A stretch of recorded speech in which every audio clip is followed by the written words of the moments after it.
Okay, so now we want to calculate our elasticity demand for this system, or for this demand curve with this initial price. So just, in case you forgot, the formula is delta Q over delta P times P over Q.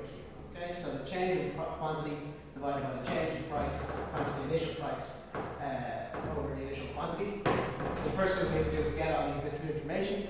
So we need to first work out what our quantities are going to be. So at a price of 8, the initial price, that means the quantity demanded is 100 minus P squared, so minus 8 squared. So 8 squared is 64, so the initial quantity is 36. Okay, so there's our first bit of information that we weren't given. So we already knew P, now we know Q. So we need to get some changes here, so let's just change price a tiny bit. So let's wrap price up to 9. So we increase it by 1. So the price of 9, quantity demanded is 100 minus this price squared, square the price. 9 squared is 81, so that gives you quantity of 19. Okay, so it's 100 minus 81, which is 19.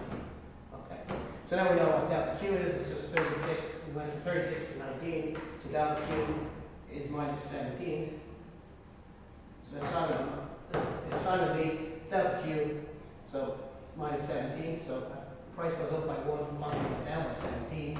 Delta P, we said ourselves it was 1, we just went from 8 to 9. Initial price is 8 from the question, and we worked out the initial quantity was 36. Okay? So if you stick that into a calculator, it doesn't tidy up all that nicely. You get that the elasticity demand is approximately 3.77.